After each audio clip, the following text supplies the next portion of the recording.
সংস্থাপনৰ সৈতে জড়িত এজন আলফা স্বাধীনৰ কেডাৰ বেংগালুৰুত পলাই আছিল আৰু বেংগালুৰুত সিকিউৰিটি গাৰ্ড হিচাপে কৰ্মৰত হৈ আছিল। কালৈ কাটিবলৈ আহিছে আৰু ৰাতি গোটেই অকল তাইক বুলিয়ে নহয় মাক দেউতাককো খেদি লৈ ফুৰিছে।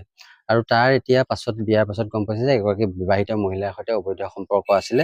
কৈছে মানে হয়তো নিগেটিভ ইনকে কৰিবও পাৰে এনেকে কৈছে আৰু মানে ভালকে বুজাইছে ধুনীয়াকে খুব চাৰে ধুনীয়াকে বুজাইছে ভাল লাগিছে এইটো কাৰণে। মাজুলীৰ পৰা আহি থাকোঁতে মই মৰাণ পাওঁতে মোলৈ এটা ফোন আহিছিলে।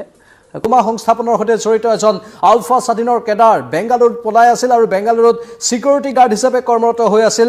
নেশ্যনেল ইনভেষ্টিগেশ্যন এজেন্সিয়ে কৰায়ত্ব কৰিছে। NIA গ্ৰেপ্তাৰ কৰিছে এইগৰাকী আলফা স্বাধীনৰ কেডাৰক আৰু তেওঁলোকে অভিযোগ উত্থাপন কৰিছে NIAৰ তৰফৰ পৰা যে বেংগালুৰুতো তেওঁলোকে বোমা বিস্ফোৰণৰ পৰিকল্পনা ৰচনা কৰিছিল। সেই খবৰটো তেওঁলোকেও দিছে। মুঠতে এটা গুৰুত্বপূৰ্ণ খবৰ, গুৱাহাটীৰ বোমা বিস্ফোৰণ বা গুৱাহাটীত বোমা সংস্থাপন আৰু বিভিন্ন প্ৰান্তত বোমা সংস্থাপনক লৈ যিহেতু তদন্ত অব্যাহত আছে, অসম আৰক্ষীয়ে তদন্ত কৰিছে, NIAও তদন্ত কৰি আছে আৰু এই তদন্ত প্ৰক্ৰিয়াত বেংগালুৰুৰ পৰা আলফা স্বাধীনৰ কেডাৰ ধৰা পৰিছে। নাম গিৰীশ বৰা ওৰফে গৌতম। গিৰীশ বৰা ওৰফে গৌতম বেংগালুৰুত ধৰা পৰিছে। আলফা স্বাধীনৰ এগৰাকী দুৰ্ধৰ্ষ কেডাৰ বুলি কোৱা হৈছে আৰু গিৰীশ বৰা ওৰফে গৌতম ধৰা পৰাৰ পাছতেই বিভিন্ন তথ্য উদ্ঘাটন হ'ব বুলি NIA আশা প্ৰকাশ কৰিছে। আপোনালোকে সকলোৱে জানে গুৱাহাটীৰ বিভিন্ন প্ৰান্তত যেতিয়া বোমা সংস্থাপন কৰা হৈছিল, সেই বোমা সৌভাগ্যৰ বিষয় আছিল যে বিস্ফোৰিত হোৱা নাছিল, কিন্তু সেই বোমা সংস্থাপনৰ লগে লগে গুৱাহাটীৰ নিৰাপত্তা বা অসমৰ আন আন প্ৰান্তত আন আন জিলাতো যিহেতু বোমা সংস্থাপন কৰা হৈছিল, তেতিয়াই গোটেই অসমৰ নিৰাপত্তাৰ বিষয়টো আহিছিল, গৃহ বিভাগ ব্যৰ্থ হোৱাৰ কথা আহিছিল, চোৰাংচোৱা ব্যৰ্থ হোৱাৰ কথা আহিছিল, আৰক্ষী ব্যৰ্থ হোৱাৰ কথা আহিছিল আৰু এক প্ৰকাৰ দাগ লাগি গৈছিল সেই ঘটনাৰ বাবে। সেই ঘটনাটোৱে প্ৰমাণ কৰি দিছিল ক'ৰবাত যে সুৰুঙা আছিল আৰু সেই সুৰুঙাটোৰ বাবে বাৰে বাৰে জনসাধাৰণে প্ৰশ্ন উত্থাপন কৰিছিল যে আমাৰ নিৰাপত্তা ক'ত, আমাৰ নিৰাপত্তাৰ প্ৰতি এই চৰম ভেঙুচালি কিয়, আমাৰ নিৰাপত্তাক লৈ এই খেল কিয়, এই ল'ৰা ধেমালি কিয়, নিৰাপত্তা সুদৃঢ় কৰিব নোৱাৰা বিষয়টোক লৈ বহু সংগঠনে মাত মাতিছিল, জনসাধাৰণৰ বহুতে মাত মাতিছিল আৰু তাৰ পাছতে প্ৰতিক্ৰিয়াৰ সৃষ্টি হোৱাৰ লগে লগেই অসম আৰক্ষীয়ে নিজাববীয়াকৈ তদন্ত আগবঢ়াইছিল আৰু সেই তদন্তকালত ইতিমধ্যে কেইবাজনো কৰায়ত্বও হৈছে। সমান্তৰালভাৱে ৰাষ্ট্ৰীয় অনুসন্ধানকাৰী সংস্থাৰ তৰফৰ পৰাও এই বিষয়টোৰ তদন্ত কৰা হ'ল আৰু সেই তদন্তই ইতিমধ্যে অগ্ৰগতি লাভ কৰিছে। ঠায়ে ঠায়ে বিভিন্নজনক কৰায়ত্ব কৰা হৈছে বোমা সংস্থাপনৰ বিষয়টোক লৈ। এইবাৰ বেংগালুৰুৰ পৰা এইগৰাকী গিৰীশ বৰা ওৰফে গৌতমক কৰায়ত্ব কৰা হৈছে। এটা দিন হৈছিলে বিয়া সোমোৱা, মোৰ মামাৰ ছোৱালী ভণ্টি হয়। এই 10টা দিনত এই যিজন যুৱক তেওঁৰ এগেইনষ্টত FIR হৈছে, তেওঁ এনেধৰণৰ নিৰ্যাতন কৰিছে যে দা লৈ কাটিবলৈ আহিছে আৰু ৰাতি গোটেই অকল তাইক বুলিয়ে নহয় মাক দেউতাককো খেদি লৈ ফুৰিছে।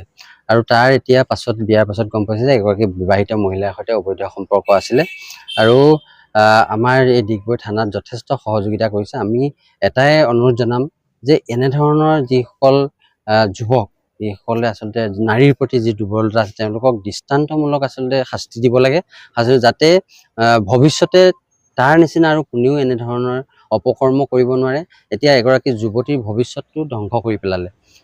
চিন্তা কৰক, তেওঁলোকে মাক দেউতাকেও পূৰ্বতে নিশ্চয় জানিছিলে যে এই মহিলাগৰাকীৰ সৈতে যুৱকজনৰ তেওঁৰ পুত্ৰৰ অবৈধ সম্পৰ্ক আছে। তেনে ক্ষেত্ৰত এই যুৱতীগৰাকী কিয় তেওঁলোকে বিয়া পাতি দিব লাগিছিলে, কাৰণ ছোৱালীজনীৰ ভৱিষ্যতটো এতিয়া সম্পূৰ্ণৰূপে ধ্বংস হৈ গৈছে। আজি তাই সেইখন ঘৰত সুৰক্ষিত অনুভৱ কৰিব পৰা নাই আৰু তাইক ঘৰলৈ যাবলৈ কাৰণে বিচাৰি আছে বাৰে বাৰে যে মোক ইয়াত মাৰি পেলাব, ইয়াৰ পৰা লৈ যাওক।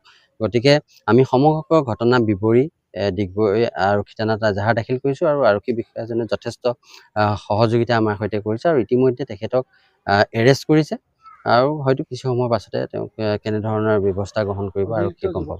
মই এটা কথা ক'ব বিচাৰো, অন্ধবিশ্বাস প্ৰচাৰ কৰা মোৰ একদম উদ্দেশ্য নহয়। ভিডিঅ'টোতো মই বাৰে বাৰে কৈ দিছো যে এইটো আপোনালোকে কিন্তু অনুকৰণ নকৰিব, এনেকে কৈ দিছো, ডিসক্লেমাৰো দিছো। সেইখিনি কথা খুব ধুনীয়াকে বুজালে আৰু ভাবিছো যে যাতে তেওঁলোকৰ বেয়া নহয়, সেইটো কাৰণে মই ভিডিঅ'টো ডিলিট কৰিম বুলিও ভাবিছো।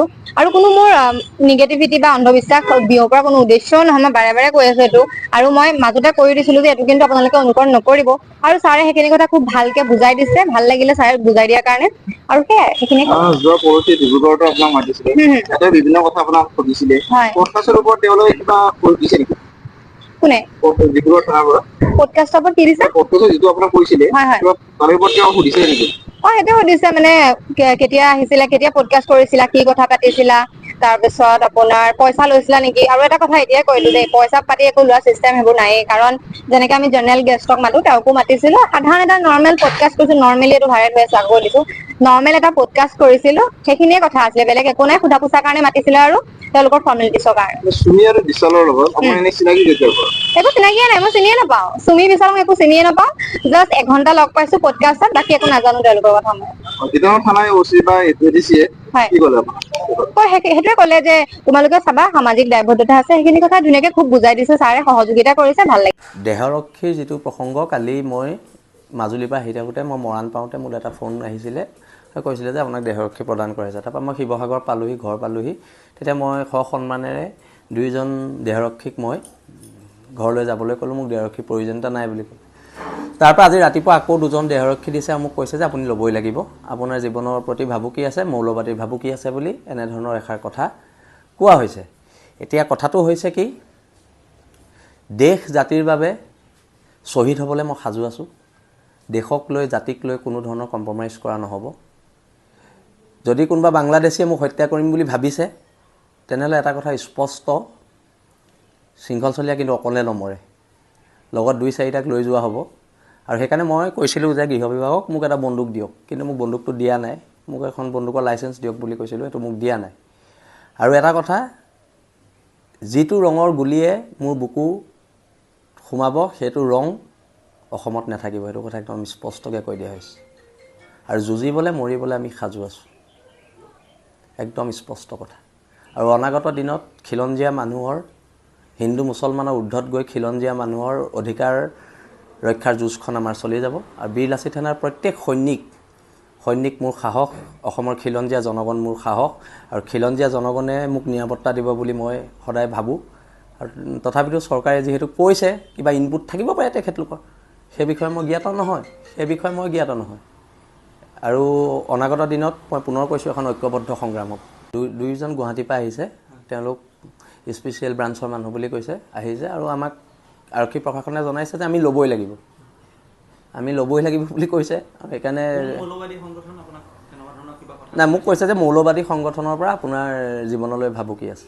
কিন্তু এটা কথা স্পষ্টকৈ কৈ দিওঁ, আমি কোনো মৌলবাদী সংগঠনলৈ আমি ভয় নকৰোঁ। যদি যুদ্ধ হয়, যুদ্ধ হ'ব, আক্ৰমণ হ'লে প্ৰত্যাক্ৰমণ হ'ব। আৰু যদি আজি কোনোবা মৌলবাদীৰ হাতত শৃংখলচলীয়া প্ৰাণ দিবলগীয়া হয়, শৃংখলচলীয়া হাঁহি হাঁহি প্ৰাণ দিব, কিন্তু তাৰ পিছৰ পৰ্যায়টো কিন্তু খুব ভয়ানক হ'ব। বীৰলাচি থানা কোনো সৈনিক, অসমৰ খিলঞ্জীয়া জনগণ কোনো বহি নাথাকে। এইখন যুদ্ধ যদি কৰিব বিচাৰিছে কোনোবা মৌলবাদী শক্তিয়ে, তেন্তে সেইখন যুদ্ধ হ'ব, সেইটো স্পষ্ট কথা। অসমৰ খিলঞ্জীয়া জনগণ, অসমীয়া মানুহৰ কাৰণে যদি জীৱন দিব লাগে, তাতকৈ আৰু ভাগ্যৰ কথা কি আছে? তাতকৈ ভাগ্যৰ কথা কিবা থাকিব পাৰে নেকি? আৰু এটা কথা স্পষ্ট মই পুনৰ কৈ দিছোঁ, প্ৰত্যেক মৌলবাদী সংগঠনক মই সকীয়াই দিছোঁ এটা কথা, আমি যুঁজৰ কুকুৰা হয়, আমি যুঁজত মৰিম।